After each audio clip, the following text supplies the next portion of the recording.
Good day. Hello, everybody. Hello, Atlantic Canada companies, exporters, business experts. Welcome to today's webinar. We're going to talk about South Korea and how to do business online using your website, online marketing in South Korea.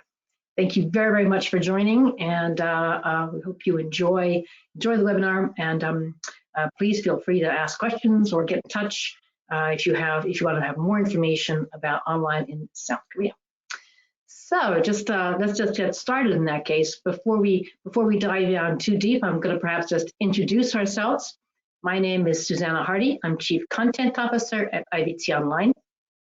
And I'm joined today by Aaron Smith, who's the Program Manager at the CBDC, the Nova Scotia Association of CBDCs. And we're delighted to be here today with you. So my job in terms of content officer is getting involved in all things content related on a website or on marketing. That goes from keyword research to the actual content, whether it's image, video, or written word. My slide deck is a bit slow, but I guess it's getting there. A quick word also on who we are as a company. IBT Online is it's actually a US company, but we're delighted and very proud to be helping Atlantic Canada companies get online tools, websites, online marketing, and working for you there. So we've been around for quite a long time. We recently were awarded the President's E Award for export services. We are 100% focused on the online world, and that is delivering websites, online marketing for companies who want to go global. So companies who are looking to expand their reach internationally. And in particular, we focus a lot on small and mid-cap companies for that. And as I said, we are really delighted to be working with the Atlantic Canada companies. So today's webinar, I'm going to talk briefly about sort of some of the resources available to you in the Atlantic provinces and where you can find some of them. And then I'm going to talk about South Korea, both sort of the offline and the online environment. And then really focus in on the online environment, both talking about the websites and social media for that you can use in South Korea. And then I'm going to round up at the end with some sort of action items or some summary slides as well. As I said, please do get in touch with us if you want to have more information about that.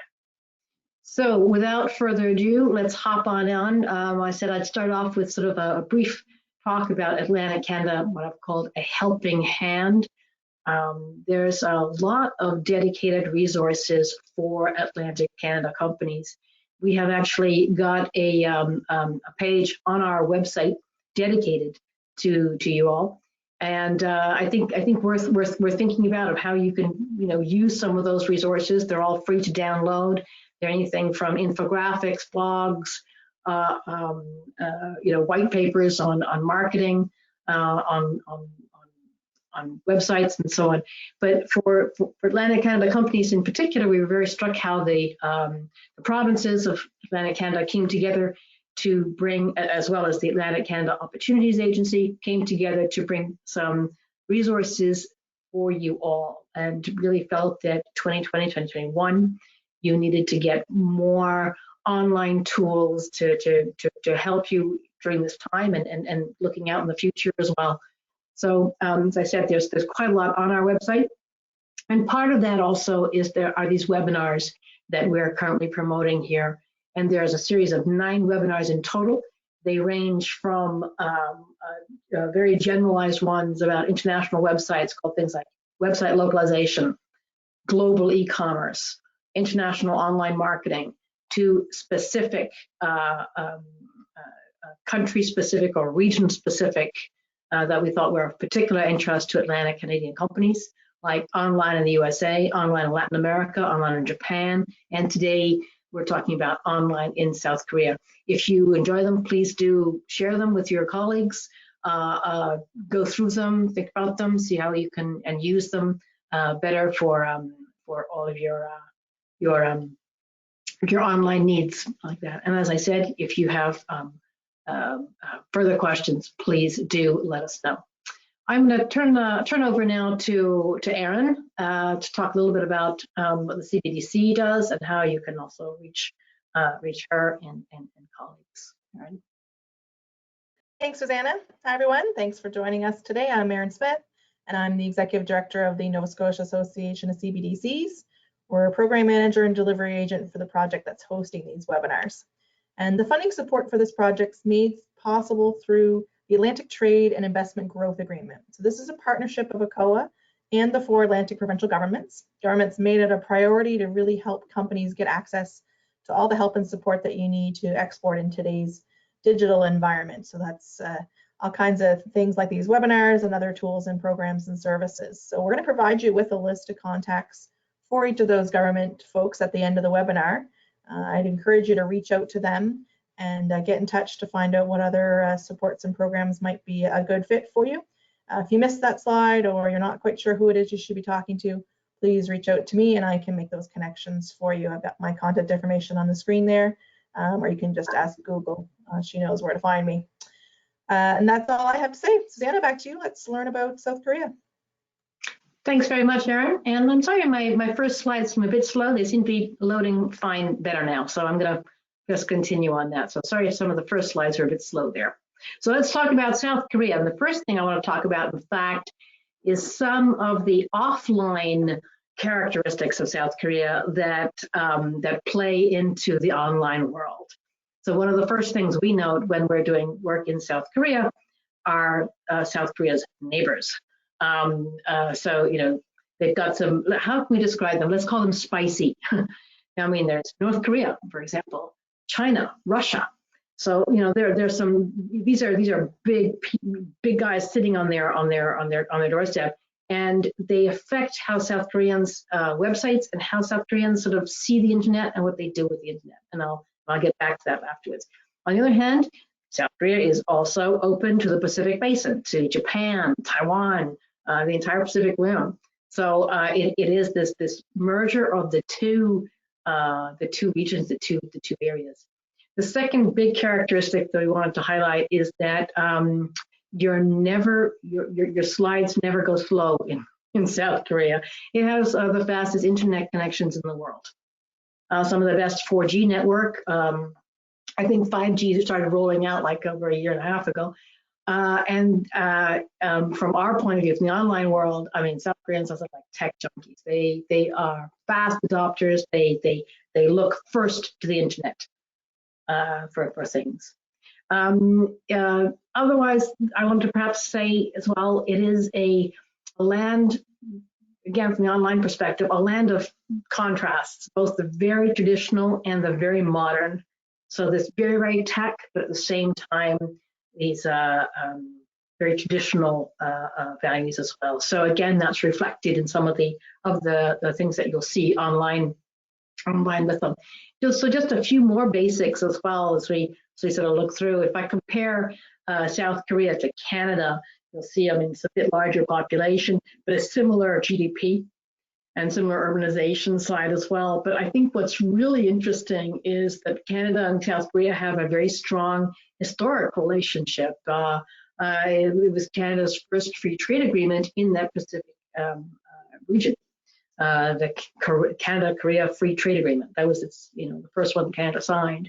You know, there's 200,000 Canadians of Korean origin living in Canada. So, you know, it's a major impact for Canadians. And, you know, obviously Korea, after China and Japan, South Korea is the third biggest in Asia in terms of economy. It's the 10th largest importer in the world, 5th biggest exporter. So it's a really incredible place to do business, especially as a Canadian company. And for our point of view, it's an incredible place to have online tools. So the last thing, just wanted to sort of point out about this sort of offline and online world for doing business from our point of view. Part of that is this sort of traditional and modern versus traditional contrast. So you have these Confucian values about respecting authority and, you know, work hard and avoid extremes, live moderately, and this whole notion of what's called kibun, which is like saving face and honor. So you'd rather never say no. You'd rather avoid a question than say no to someone. So you do have this, like you have in many Pacific and Asian cultures. But at the same time, you've got this very, some of the biggest pop groups at the moment, boy bands. By the way, South Korea has some of the highest alcohol consumption in the world. It has some of the highest cosmetic surgery rates in the world. So it's really, it's quite a contrasting thing as well. And you'll see that online and how that works. A little thing that we've come across a couple of times, especially if you're online, in terms of, what is numbers? So Koreans, when they talk about numbers, there's two things. One is that the number one starts at the start. So, for example, when you're born, you're one. If you go on an overnight business trip, you're going to a 2-day trip because you're 2 days rather than week. So they beware of numbers, and so as I said, also when they look at numbers, they look at, rather than 3, they look at a 4 side. So 5 million is 510,000. So in our view, write them down. Also beware of dates. As a Canadian, one tends to write things like, well, it's before Easter or after Easter, something like that, or even on your website or social media, you might make references like that. They might not know when Easter is, and they might refer things to the lunar calendar, which is just yuck. So careful, careful on numbers and careful on dates when you're going online and things. Now let's look quickly at sort of the overall big picture side, South Korea online. So we said about 51 million people.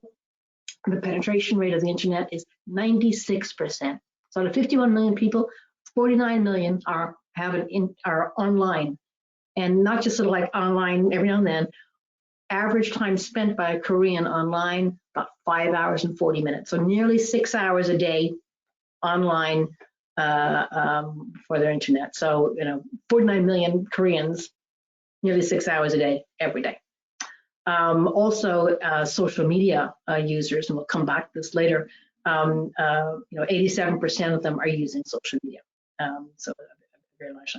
And the third stat that we have here is just about mobile phone connections. And you'll see that there are more mobile phone connections than there are people.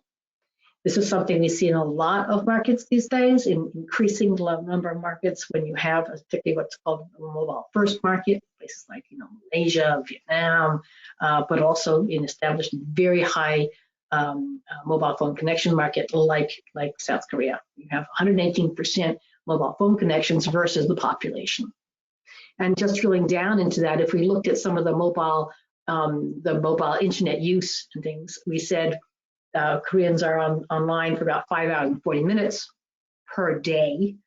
They spend about 2.5 hours of that time on their smartphones. And again, sort of, we said, if 96% of the population are on the internet, 94 of them are accessing, when they do on the mobile phone, by their smartphones. So they have internet when they want, wherever they want, however they want, on the bus, whenever it is, wherever it is, they're plugged in. So one of the most plugged in countries in the world.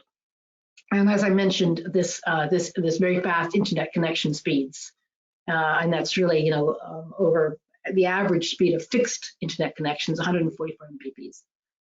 That's colossal. Koreans already use 4G and have done for years.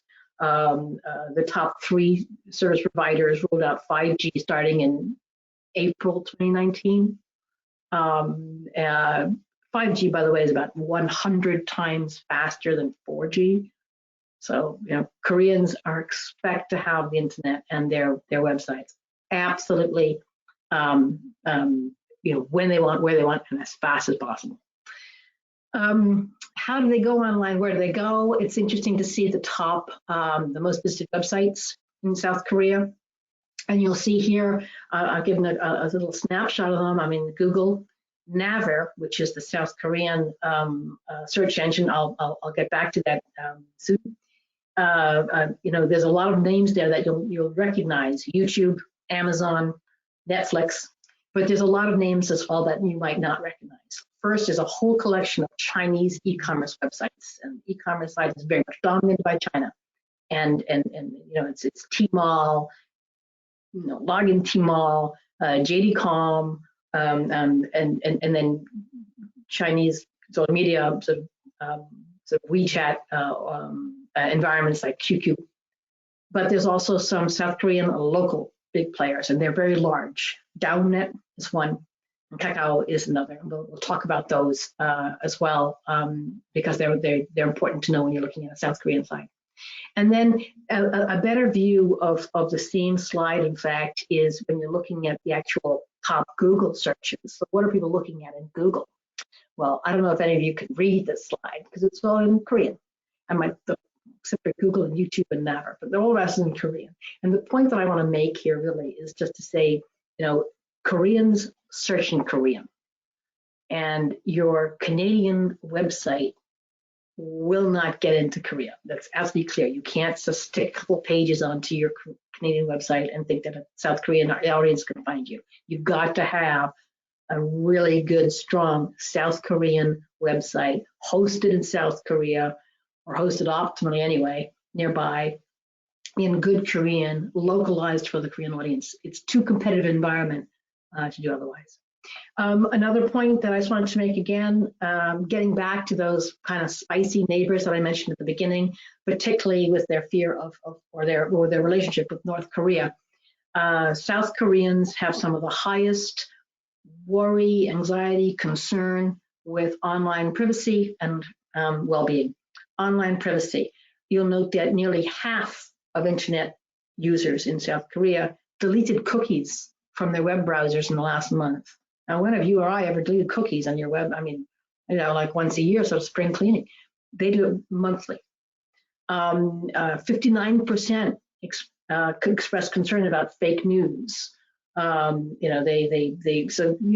real worries. There's 40% of them are concerned about personal data.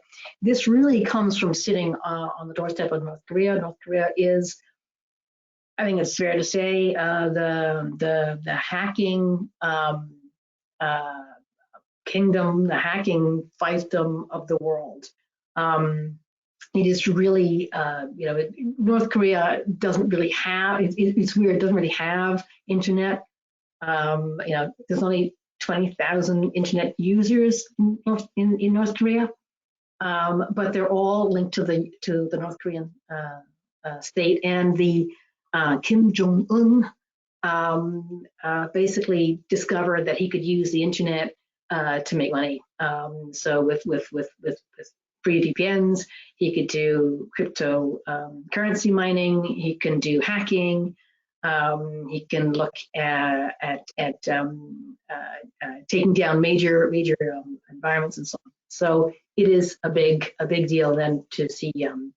That's why South Koreans are so involved with that.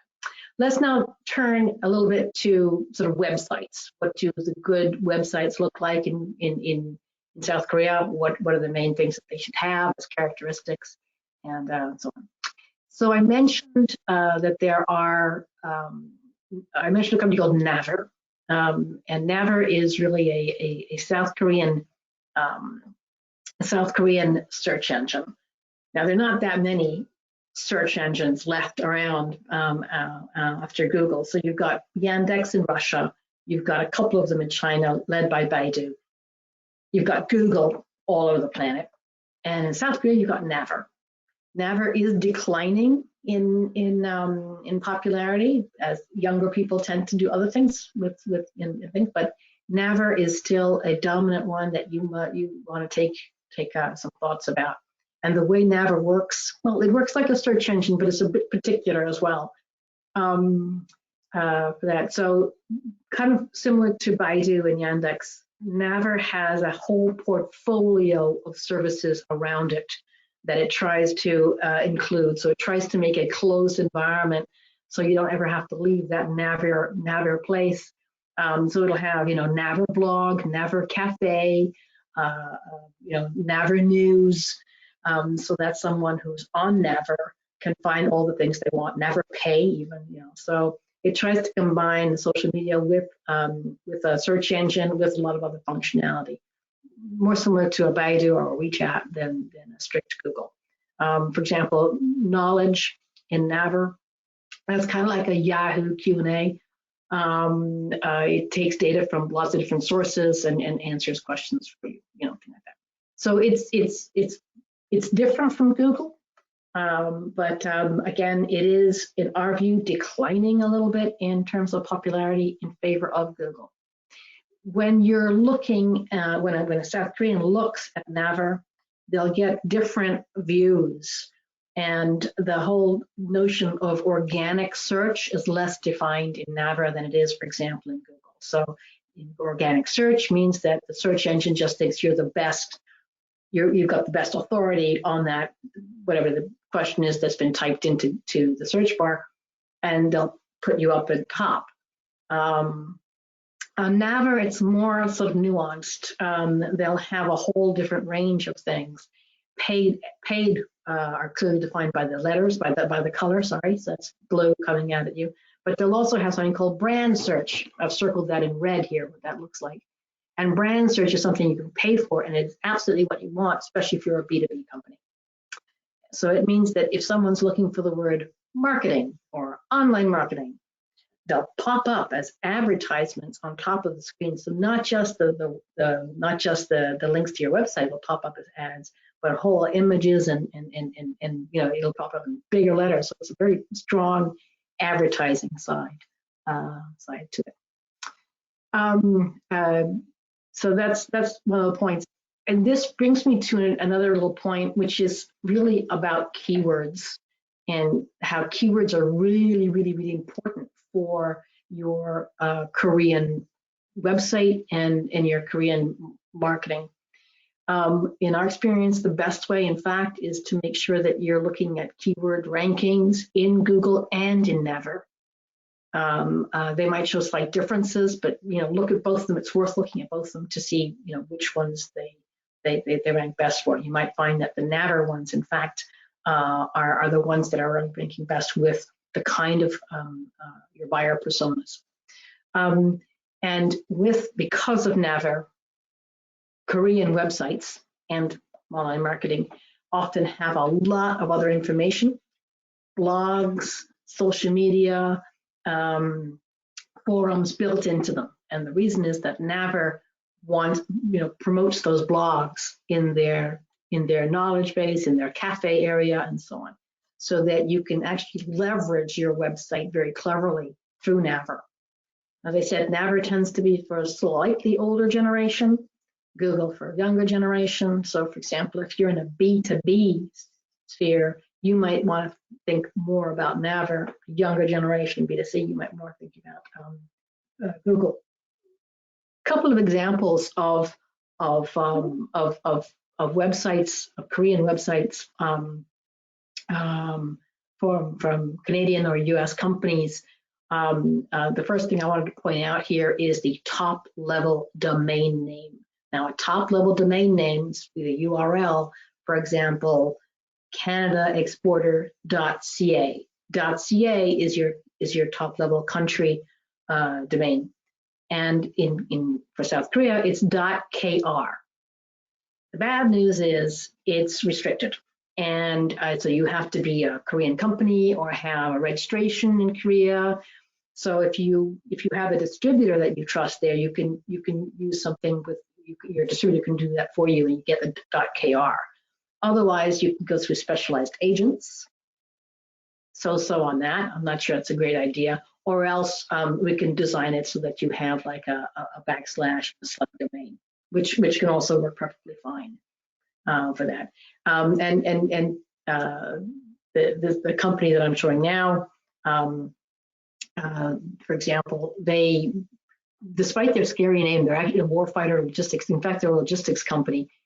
The key for them was getting the .kr URL, because that way they would be recognized also as a logistic company in situ. So they got their distributor to help them with that. And it was really about helping their in-market partner as well as showing commitment to the market. So one of the things that this website does is show local South Koreans that you have a very strong commitment to that market. and that's saying a lot to a South Korean, particularly as they have a very competitive online environment. Just another thing to note on Korean websites are the Korean characters. Now, Korean characters are called Hangul, and they were invented by this ruler of Korea who's sitting there on his gold throne. And in fact, they're a lot easier and simpler than Chinese characters and Japanese characters and so on. There are 24 of them, 14 consonants and 10 vowels. They are normally written left to right, horizontally. But on a website, you can get them horizontally, but if you don't have enough space, you can do it vertically, which means that websites for us sometimes look really hard to read or really crowded. But for a lot of South Koreans, they would find that as normal for that. So that's how you'd say it. Also, the Hangul, the way they're structured, they combine a maximum of 5 strokes per character, as opposed to, again, a Chinese or Japanese, which you're going to have 10 or 15 strokes per individual character. So it's a lot easier to read. It also means that the character is less byte heavy on your website, and therefore loads faster, and it's easier and it's longer in your metadata, which is convenient when you're looking at optimizing your website. So we've talked a little bit about this, and I wanted to show this example of a Korean, it's called Interpark, sort of the Korean user experience. What do Korean websites look like? This is a very typical B2C e-commerce website called, and for us, when you look at it, it looks kind of messy, and that's partly because we're not used to seeing writing that goes horizontally and vertically when you need to, and lots of different colors as well.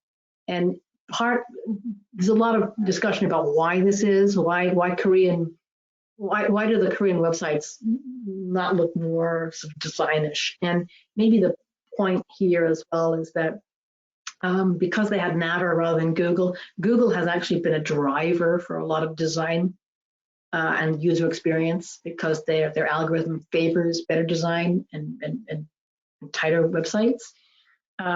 Perhaps because Korean websites never had that with Naver. Perhaps that's why they look less designed than some.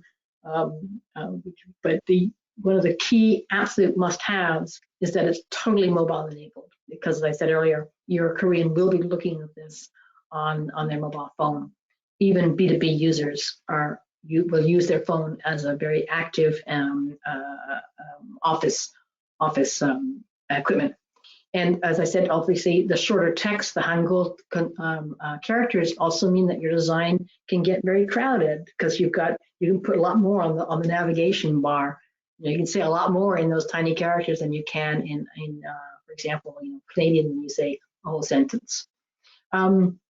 Doesn't mean to say that you have to make things crowded. You can actually have very much lighter and easier websites that are pure, if you like, as long as they are well optimized for a Korean audience. And I wanted to show this one as well too, Trace Zero, because it has a different. You see that the top level domain name is kr.tracezero.com/kr. That works just as well in Korea if you don't have the possibility of having a .kr URL. And then just a last example as well. Again, the difference between horizontal writing and vertical writing on the same website, and again, sort of how the forms look and the use of white space can look as well. So those are a couple of examples on that. I guess the last example here that I'm just showing on a company called Sterling Companies. I think what's also important that it was fully localized really for Naver, much more so than for Google. The reason was because the buyer persona for that company was seen to be very much more a Naver buy, someone who would go on Naver than a Google search engine. So very much someone who was like an older businessman, probably B2B, a buyer persona, rather than a lighter B2C guy. The last thing about the websites, again, just thinking back to that slide I had about North Korea. Digital compliance is really, really important. And South Korea has something called the Personal Information Protection Act. And it actually predates the GDPR in Europe, and is one of the strictest in the world. It is, and there's a lot, it's actually reinforced, and there's some real fines about it. And again, it's unlike, well, it's like the GDPR, only it has a stronger emphasis on security and making sure that you have really secure websites. So, you know, SSL3, HTTPS 5, very much up to date for that. We've compared GDPR with PIPA, and certainly GDPR covers all the PIPA, the Personal Information Protection Act requirements. So again, if you're GDPR compliant, that would allow you to be PIPA compliant as well. But do take it very seriously when looking at Korean online, because they certainly do. A couple words now about social media in Korea. You know, how do you engage your South Korean prospects and clients? So we said that about 94% of the population are online.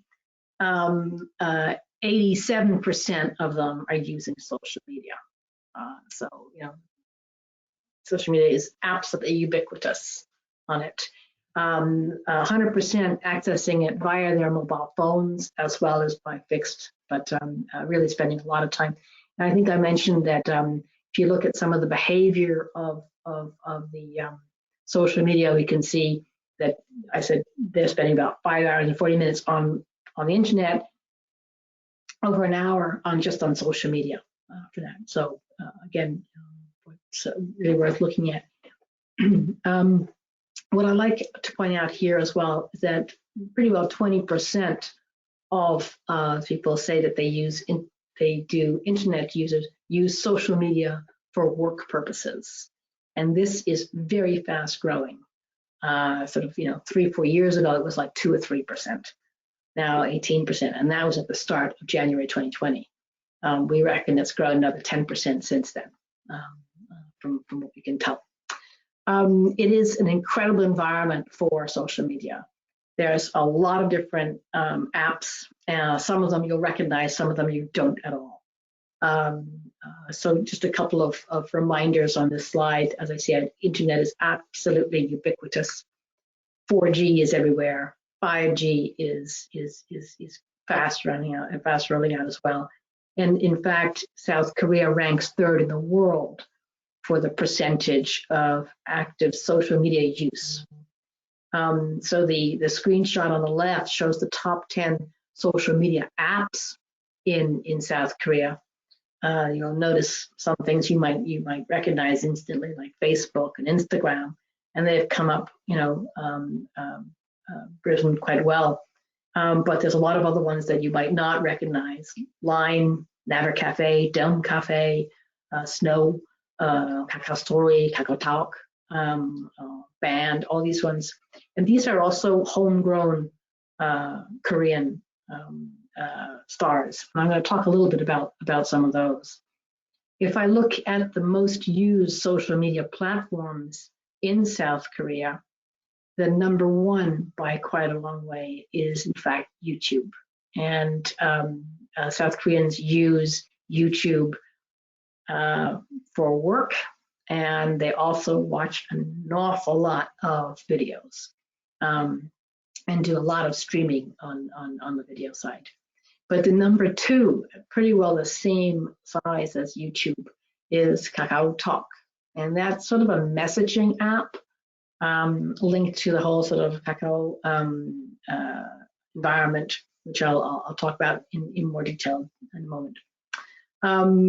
Obviously, Facebook, Instagram, Facebook Messenger, they were actually quite slow to catch on in South Korea, but are now making big inroads, and we're seeing them very present across many parts of South Korea. Facebook has over 50% market share, or 50%, 56% of people say they use it. Instagram, pretty well the same. Further down the line, Facebook Messenger is still quite low, and that's really because of the local local challengers like Kakao Talk, which replaces sort of a WeChat thing. I wanted also to point out that there's a couple of ones that are either Chinese orientated, like WeChat, TikTok, and these are coming up very quickly. These are very strong growth in South Korea side as well. So if you had a China WeChat account, you can actually transfer that and use some of that into South Korea, which is pretty interesting, given how hard it is to get a good business WeChat account. Again, just to point out, top YouTube search queries are all in Korean, and it is a competitive environment, competitive place. There's a lot. Everybody's online, and every company is online as well. So just to remind you about that it is a very Korean-focused environment. It's a very, in that sense, a closed environment, or closed but open to some China influences. So let's look at some of the domestic ones, and probably the largest is this Daum and Kakao Talk, and Daum and Kakao Talk merged actually. But they're both Korean and digital service providers, and they have managed to carve out quite a big market share between them. So Daum is also a search engine, and again, kind of like these Asian search engines, tries to give a whole environment for that. So and then Kakao Talk is kind of like a WeChat. Sorry, it's like a WhatsApp style. It's a messaging service, only it's actually got I think like about a 97% market share now for that. And with those combined, you have things like Kakao Story and things like that. And it's just a whole bunch of different services from kind of more like a WeChat. So you can pay your bills with it. There's a education side from it. You can order your taxi, pay your state, your taxes with it, give presents to friends, order pizzas for your friend. So it's lots and lots of different apps associated with it. I've put some there on the screen that you're now seeing. And I think what's interesting is that, again, there's an environment where they want to have everything possible on one platform, so that it groups together a whole series of apps, very similar to sort of what WeChat does in China. But that means that if you're going online in those environments, you need to be able to really punch above your weight. You need to not just have a website, but maybe just make sure that Daum blog is picking up your blogs as well, or Daum social media is picking up your social media, so that once you're plugged into that environment, you can actually sort of ricochet around from one app to the other and grow your presence quite in a neat way. So that's Daum and Kakao Chat. Then Naver, the search engine, has something called Band, and Band is a very interesting platform if you're a company looking to grow your brand awareness as well. So Naver has a whole bunch of different ones like blog search and so on, but Naver and Band is a communication app basically, but it's for teams and groups. In fact, I think it's used for the South Korean army as well. It actually started life as a platform for gamers, and the South Koreans are big gamers. And that way the gamers could talk to each other in groups as they were gaming together. And this sort of took off, and now any groups can do it. So you could, let's say you're a company that makes an engineering product. You could start or join an engineering group band and communicate about your company and communicate ideas and problem solve. And that's a terrific way of brand awareness and growing a brand awareness for that. So it's a really, really powerful tool if you're looking for brand awareness, if you can engage in the local environment and push that through. The last thing I wanted to also mention, Cyworld. Cyworld, in fact, was the original one from South Korea. Really predates, it predates Facebook. And that's where you had the Navers and all that coming up. I think Cyworld started life in like 1999 or something, really early in the internet side, before Twitter, before Facebook. And what's unique about it is that, kind of like Band, it allowed users to organize all kinds of different things together, like organize events, share calendars, and things. And it would it organized this according to 3 distinct categories, kind of mirroring South Korean society in a way. It's now fallen by the wayside and really been overtaken, I think, by Facebook, and you know, where Facebook has and Instagram have taken market share.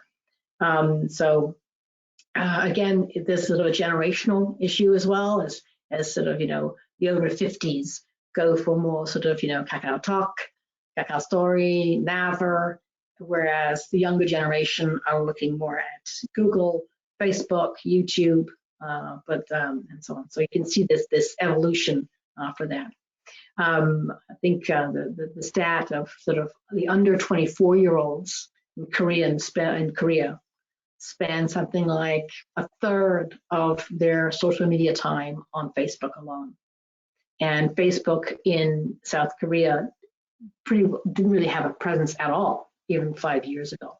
So it's really made a lot of headway in that, and taken market share from the domestics, Naver in particular, and Kakao. But there are still strong reasons why you could still look at those big platforms, particularly things like Band and another one called Line, where you are allowed to, where you can get involved and get interface with specific groups and markets, and then engage, and that way grow some brand awareness in the local market for South Korea.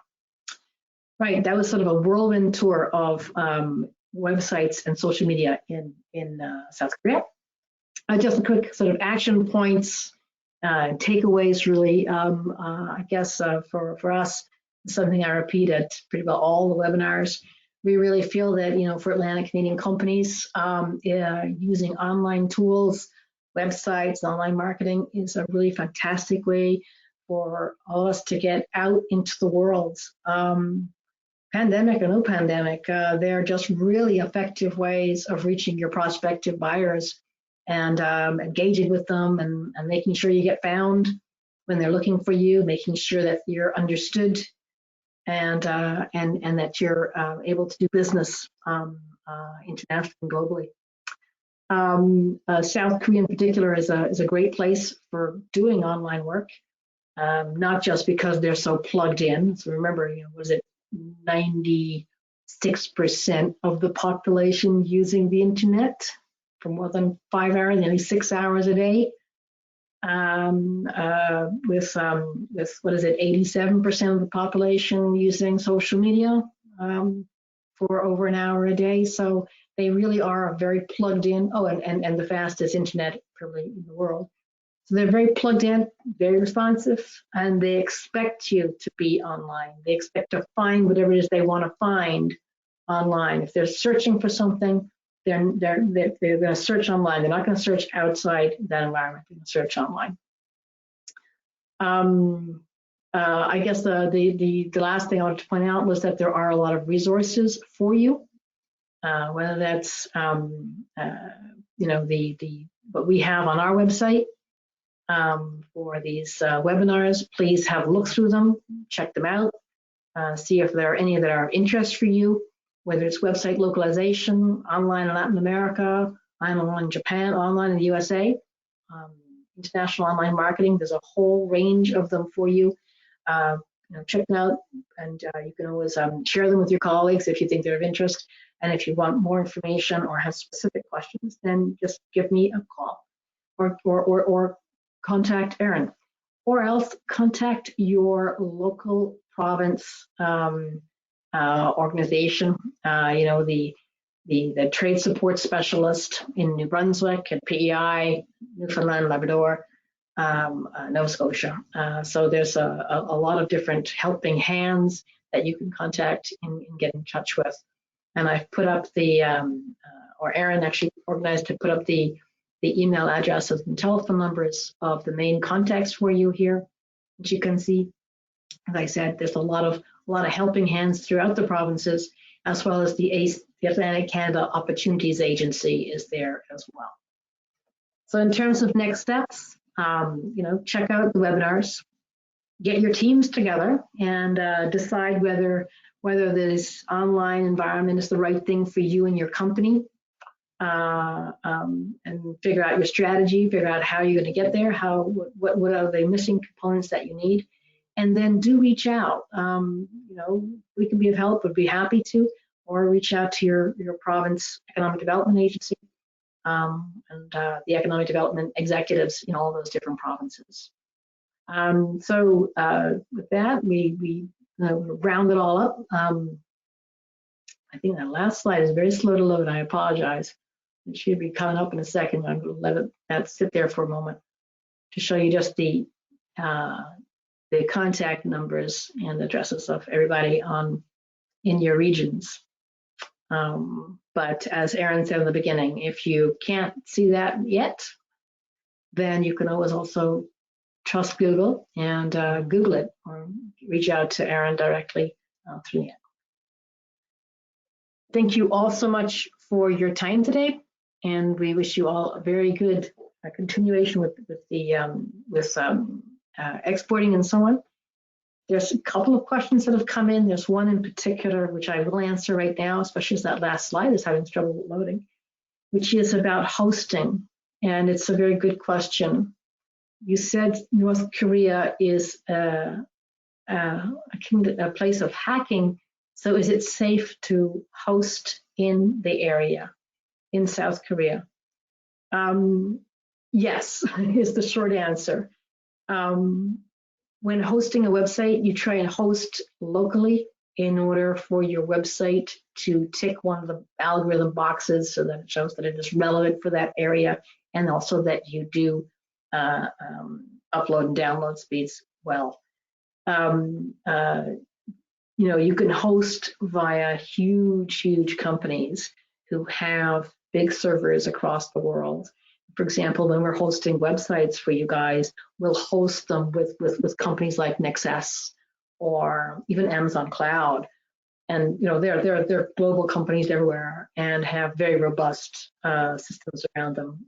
So it makes no difference in terms of security whether you are based in Halifax, whether you're based just outside the 52nd parallel, as long as you're not in North Korea. So if you're in the Asia Pacific region, somewhere in South Korea, it's just as safe as if you were in St. John's or someplace else in Atlantic Canada. Okay, thank you all very much indeed for joining us today. We look forward to seeing you all online and offline, and I hope to all visit you soon. I hope that we can visit you and come and talk about anything you want about the online world as soon as possible. With that, thank you very much, everybody, and happy trading. Thank you. Bye-bye.